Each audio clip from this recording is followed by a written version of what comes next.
Bismillahirrahmanirrahim. I am Anwar Mustafa. After completing the video of Fourier transform and its consequent properties, we will move to the problems of Fourier transform using the Fourier transform properties and Fourier transform table. So let's move the first problem. So हमने Fourier transform के जो concept को discuss किया, उसको हमने Fourier properties को discuss किया, उसके टेबल को हमने डिस्कस किया और हमने कुछ बेसिक फोरियर ट्रांसफॉर्म्स के जो प्रॉब्लम्स को सॉल्व किया, जो कि हमने table using the formula of Fourier transform हमने पहले डिस्कस किया था। तो अब मज़ीद कुछ प्रॉब्लम्स हैं जिसको हम डिस्कस करेंगे।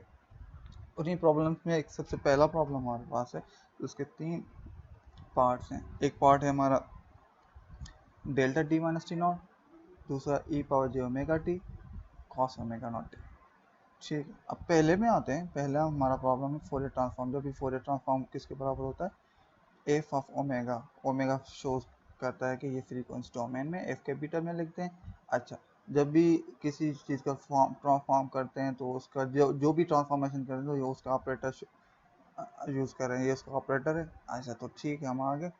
अब हमारे पास यहाँ पर सिचुएशन ये है कि फोरियर ट्रांसफॉर्म का फार्मूला है हमारे पास। वो फार्मूला ये है कि x of T multiply by E power minus जो ओमेगा टी को इंटीग्रेट करते हैं माइनस इन्फिनिटी से लेके प्लस इन्फिनिटी तक।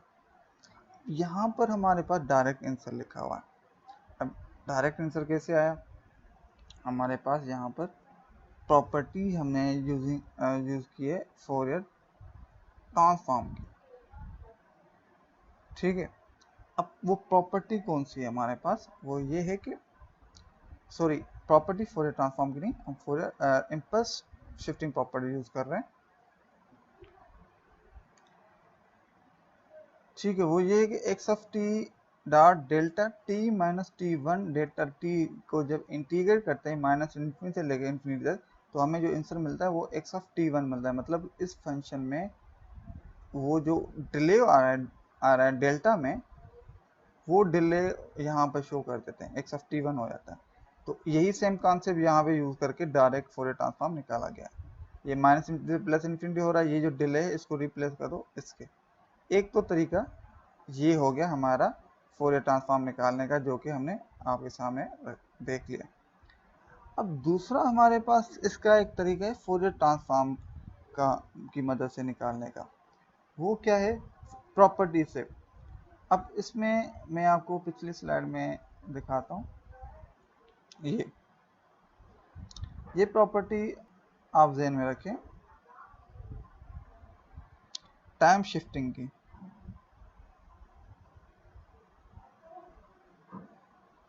टाइम शिफ्टिंग में क्या कहता है? जब भी एक ओरिजिनल फंक्शन में डिले आ जाता है तो उस डिले का एक्सपोनेंशियल फंक्शन यहाँ पे मल्टीप्लाई हो जाता है ओरिजिनल जो फंक्शन का फोरियर ट्रांसफॉर्म। चलो, ये भी सही है, हम इसको इसकी मदद से भी करके देखते हैं। तो ये कैसे होता है, अभी इसको देख लेते हैं। तो सेकंड मेथड में हम के अब फॉर सपोज डेल्टा टी का जो हमारे पास Fourier transform using the table जो हमने पहले एक प्रॉब्लम में सॉल्व किया था, वो था 1। अब यहाँ पे हमारे पास ये है delta T minus T not. ये टी नॉट क्या है? एक्चुअल में डेल्टा में डिले है, तो इसका मतलब है डिले की प्रॉपर्टी यूज करते हैं। और डिले की प्रॉपर्टी क्या कहती है? डिले की प्रॉपर्टी कहती है जब भी टाइम डोमेन में डिले आए तो फ्रीक्वेंसी डोमेन में एक factor E power J omega A multiply हो जाता है।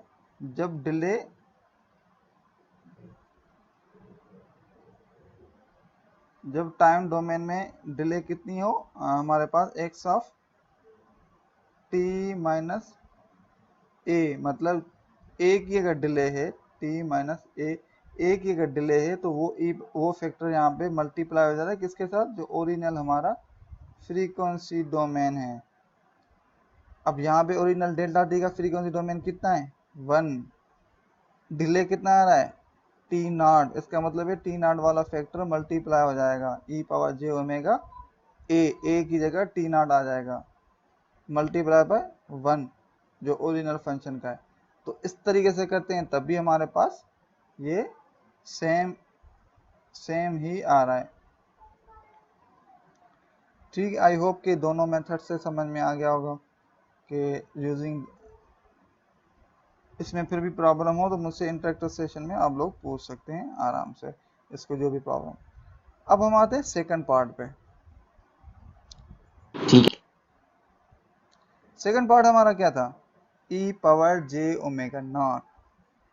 अब इसको हम सॉल्व करते हैं using the formula for transform. अब फॉर्मूला क्या था हमारे पास, लेट्स मूव। सो पहला है, अब इसको डायरेक्टली हम ना नहीं कर सकते फॉरियर ट्रांसफॉर्म, तो इसको हम करेंगे using the formula of inverse फॉरियर transform. इसमें क्या होता है, अब ये क्योंकि ये कॉम्प्लेक्स एक्सपोनेंशियल फंक्शन है, ये नॉर्मल एक्सपोनेंशियल फंक्शन नहीं है। ये जो जे जो यहाँ पे आपके सामने ये शो करता है, ये कॉम्प्लेक्स है। अच्छा, इसका कॉम्प्लेक्स करने के लिए हम क्या करते हैं, अब सपोज करें जब भी किसी function x of t is equal to e power J omega t naught है, इसका अगर हम फोरियर ट्रांसफॉर्म निकालेंगे तो वो एक्स ऑफ ओमेगा होगा। अब सपोज करें, मैं सपोज कर रहा हूँ x of dash omega, dash मतलब ये सपोज कर रहे हैं एक्स ऑफ जे ओमेगा बराबर किसके, delta omega minus omega not, ये हम सपोज कर रहे हैं, और वो बराबर किसके होगा, x of delta x of dash T. ठीक है, ये हमारा हो गया। अब क्योंकि ये फ्रीक्वेंसी डोमेन में, तो इसका टाइम डोमेन मुझे निकालने के लिए क्या करना पड़ेगा, ये फ्रीक्वेंसी डोमेन में हम सपोज कर रहे हैं ना, तो उसका टाइम डोमेन निकालने के लिए क्या करना है, इनवर्स फॉरियर ट्रांसफॉर्म का फॉर्मूला यूज करना पड़ेगा। तो उसका मतलब है एक्स ऑफ टी अगर निकालना है इसका, इस फंक्शन का, तो ये फॉर्मूला हम पुट करेंगे, x of t is equal to 1/2 minus infinity to infinity x of dash t dash omega, sorry x of dash omega, क्योंकि इन्वर्स निकाल रहे हैं तो ये फ्रीक्वेंसी डोमेन में है, इसका जो time domain x of dash omega x of dash T होगा। एक्स ऑफ डैश टी का formula using the inverse फॉरियर transform ये होगा, उस फार्मूले में एक्स ऑफ डैश टी की वैल्यू पुट करेंगे, वो ये डैश आ जाएगी। अब यहाँ पर वैल्यू हमने पुट की, यहाँ इस स्टेज तक हम आ गए। अब इस स्टेज के बाद हमारे पास क्या आता है कि हम क्या करेंगे, अब यहाँ तक तो आ गए।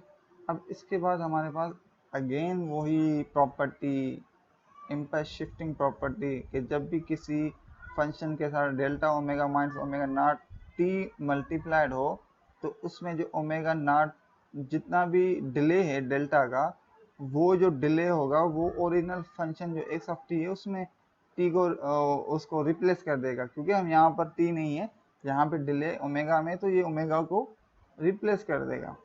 तो ये ओमेगा रिप्लेस हो गया omega naught using the property impulse shifting property. अब जब ये शिफ्टिंग प्रॉपर्टी का किया तो उसके बाद हमारे पास ये जो फैक्टर है ये इंटीग्रेटेबल नहीं है, एक किस्म का ये कांस्टेंट बन जाता है। ये मीन्स कांस्टेंट तो नहीं, मतलब ये कि इंटीग्रेटेबल नहीं है, क्योंकि हम इंटीग्रेशन यहाँ पे करें विथ रिस्पेक्ट टू ओमेगा, तो यहाँ पे ये तो ओमेगा नहीं, ओमेगा नहीं, ये ओमेगा नॉट है, कोई ना कोई एक कांस्टेंट होगा, तो इस वजह से ये फैक्टर आ गया इंटीग्रेशन से बाहर। ठीक है, ये फैक्टर इंटीग्रेशन से बाहर, और डिवाइडेड बाय 2 पाई ऑलरेडी जो इनवर्स फॉरियर ट्रांसफॉर्म का फार्मूला है वो आ गया। यहाँ तक बात हो गई क्लियर। अब यहाँ से आते हैं, हमारे पास है integration of omega minus omega naught minus infinity to infinity. Again यहाँ पर ये शो कर रहा है एरिया अंडर द कर्व, और हमें पता है डिले का सिंपल मतलब क्या होता है कि ये उस जगह पे वो इम्पल्स एग्जिस्ट करती है, तो यहाँ पर ओमेगा नॉट पे ये इम्पल्स एग्जिस्ट करती है। तो इसको अगर इंटीग्रेट करें, इंटीग्रेट होता है area the end of minus infinity से लेके प्लस इन्फिनिटी तक हमेशा एरिया कितना होगा, 1 ही रहेगा। तो इसका मतलब इस पूरे फैक्टर का जो हमारे पास आंसर है वो 1 है। ठीक है, 1 आ गया, तो ये हमारे पास ये फैक्टर मिल गया। अब इस फैक्टर में क्या करते हैं,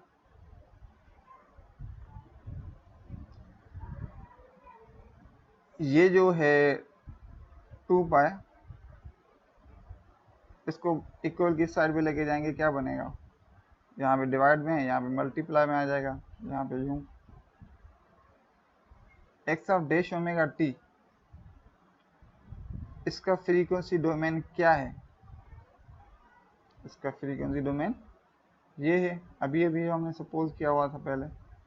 इसी का तो इन्वर्स फॉरियर ट्रांसफॉर्म निकाला है ना, इन्वर्स करके टाइम डोमेन निकाला, इसका टाइम डोमेन निकला, तो इसका फ्रीक्वेंसी डोमेन क्या था, ये ये हमने यहाँ पे रख दिया, 2 पाई उसके साथ मल्टीप्लाई हो गया, क्योंकि ये सिर्फ ई पावर जे ओमेगा टी बचा और हमें किसका चाहिए था फूरियर ट्रांसफॉर्म, ई पावर जे ओमेगा टी का, तो हमें ई पावर जे ओमेगा टी का फूरियर ट्रांसफॉर्म मिल गया। बात समझ में आई? तो ये था हमारा कॉम्प्लेक्स एक्सपोनेंशियल का फूरियर ट्रांसफॉर्म। तो यहाँ तक इसमें अगर किसी को कोई क्वेरी है तो मुझसे आप इंडक्टर सेशन में पूछ सकते हैं और जो भी प्रॉब्लम है वो डिस्कस कर सकते हैं। तो ये प्रॉब्लम नंबर 2। अच्छा, इसमें मज़ीद एक चीज़ करते हैं, वो क्या है, अगर omega naught is equal to 0 रखा जाए तो ये क्या बन जाएगा, ई पावर 0 किसके बराबर होता है 1, और ये 1 किसके बराबर होगा, यहाँ पे ओमेगा 0 तो ये बन जाएगा 2 पाई डेल्टा ओमेगा। ठीक है, तो 1 is equal to 2 pi delta omega. तो ये इसका मतलब है कि जब भी 1 का आपको कहा जाए कि वो निकालो फोरियर ट्रांसफॉर्म, तो उसका ये बनेगा 2 पाई डेल्टा ओमेगा। ठीक, तो इसमें हमारे पास क्या आ गया, और यही सेम चीज़ ठीक है, सेम गोज विद दिस, ये कंटिन्यूस। तो सेम चीज़ यहीं पे जो ओमेगा को 0 से प्रेस कर दो तो ये एफ ऑफ 1 बन जाएगा, ये 2 पाई ओमेगा डेल्टा बन जाएगा। इसका मतलब है 1 का फोरियर ट्रांसफॉर्म हमारा हमेशा 2 पाई डेल्टा ओमेगा आएगा। तो ये था हमारा। अच्छा, ये टेबल में सारी चीज़ें लिखी हुई हैं, मतलब कि टेबल की 2 चीज़ें मजीद है आपकी प्रूव हो गई, जो हमारा फोरियर का टेबल था। ओके, मज़ीद आगे बढ़ते हैं। हमारे पास है एक और प्रॉब्लम, फर्स्ट प्रॉब्लम का part number 3, cos omega T. अच्छा, ये बड़ा हमारा इंटरेस्टिंग प्रॉब्लम है, चलो इसको डिस्कस करते हैं। प्रॉब्लम क्या है, प्रॉब्लम है कॉस ओमेगा टी। अब यहाँ पर एक चीज़ ध्यान में रखें, हमें अभी डिस्कस करके आए हैं पिछले अभी कॉम्प्लेक्स ई पावर जे ओमेगा टी का प्लस माइनस का मतलब कि जो फोरियर ट्रांसफॉर्म था वो था 2 pi delta omega minus plus omega naught. मतलब अगर यहाँ पे प्लस होगा तो यहाँ पे माइनस, यहाँ पे माइनस होगा तो यहाँ पर प्लस। ये अभी हम फोरियर ट्रांसफॉर्म निकाल कर आए हैं अभी पिछली स्लाइड में। अब हमसे पूछा जा रहा है कास ओमेगा नॉट टी का फोरियर ट्रांसफॉर्म क्या होगा। ठीक है, अब हमें पता है यूलर आइडेंटिटी के मुताबिक कास ओमेगा नॉट टी किसके बराबर होता है, cos omega naught is equal to 1/2 e power J omega not t plus e power minus J omega t. ये है कॉस का फार्मूला यूजिंग यूलर आइडेंटिटी। अब हमारे काफ़ी आसानी हो गई। अब कॉस का फोरियर ट्रांसफॉर्म निकालना है तो फोरियर ट्रांसफॉर्म दोनों तरफ अप्लाई किया। ठीक है, तो ये इसका एक्स ऑफ ओमेगा क्या निकलेगा। अब इसका हमें फोरियर ट्रांसफॉर्म पता है क्योंकि हम पिछली स्लाइड में कर आए हैं अभी, ई पावर जे ओमेगा टी, क्योंकि ये प्लस में तो इसका जो फोरियर ट्रांसफॉर्म होगा 2 pi delta omega minus omega not, वो यहाँ पे आ गया।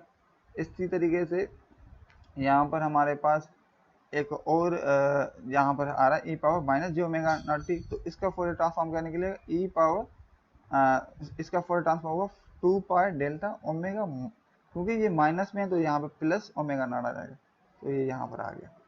ठीक है, पहले हमने आइडेंटिटी मदद से कॉस ओमेगा नॉट टी को इसमें कन्वर्ट कर दिया और यहाँ पर उसके हमारे पास यहाँ पर ये चीज़ आ गई, क्योंकि 2 पाई दोनों में कॉमन है तो हमने कॉमन निकाला, 2 में कैसे ये पाई बना और ये हमारे पास कास ओमेगा नॉट टी का जो फोरियर ट्रांसफॉर्म आया वो आया है पाई omega delta omega minus omega not plus delta omega plus omega naught. अच्छा, ये सिमिलर मेथड जो है ना हम साइन ओमेगा नॉट टी के लिए यूज़ करेंगे। उसमें क्या करेंगे, इसको पहले यूलर आइडेंटिटी में कन्वर्ट करेंगे। जब यूलर आइडेंटिटी में जब इस तरह में कन्वर्ट हो जाता है तो E power J omega not T upon 2 यहाँ पर बन जाएगा जे, तो उसको कन्वर्ट करने के बाद सेम इसी तरीके से ये जो कॉम्प्लेक्स एक्सपोनेंशियल के फोरियर ट्रांसफॉर्म से उस वो अप्लाई करेंगे और हमारे पास साइन का भी हमें जो फोरियर ट्रांसफॉर्म मिल रहा है। अगेन ये टेबल में भी लिखा हुआ है और हमने प्रूव करके भी देख लिया using the Fourier transform formula. अच्छा देखिए, आप नोट करेंगे चीज़ें तो ये चीज़ें एक दूसरे को बड़ी हेल्प कर रही हैं। मतलब कि पहले हमने वो जो डेल्टा का निकालना, तो डेल्टा और इम्पल्स फंक्शन की प्रॉपर्टीज हमें हेल्प कर रही थी एक्सपोनेंशियल फंक्शन का फोरियर ट्रांसफॉर्म निकालने में। अब ये एक्सपोनेंशियल फोरियर ट्रांसफॉर्म हमारा बेस बना cos ओमेगा नॉट टी का फोरियर ट्रांसफॉर्म निकालने में। अब इस तरह जब किसी प्रॉब्लम में आपके पास cos ओमेगा टी आया हुआ हो तो आप डायरेक्ट उसको रिप्लेस कर देंगे इससे। तो ये जो एक बिल्डिंग ब्लॉक्स बनते हैं, इस तरह ये एक प्रॉब्लम्स को एक बेसिक दूसरे पर को एक प्रॉब्लम का सॉल्यूशन दूसरे का बेसिक वो बन जाता है। तो यही सेम मेथड्स हम आगे अप्लाई करेंगे। तो अभी देखते हैं नेक्स्ट प्रॉब्लम हम आते हैं। पार्ट सी को भी आप देखो। पार्ट सी के अंदर यहाँ पे मैं ओके, तो ये पार्ट सी का एक और पोर्शन ग्राफिकल शो है। ये क्या है कि जो हमारा कॉस का हमें नॉर्मली पता है कि जो होता है टाइम डोमेन ग्राफ वो ये होता है, ठीक है, जिसका एम्पलीट्यूड 1 है। अभी जो हमने निकाला था वो उसका पिछली स्लाइड में निकाला था वो कुछ इस तरह था, पाई ओमेगा माइनस ओमेगा नॉट, ठीक है, प्लस, अच्छा यहाँ पे मोस्ट में राइटिंग थोड़ी ख़राब हो रही है और मैं आपको दिखा देता हूँ थोड़ा सा। पिछले स्लाइड में अभी हमने किया था,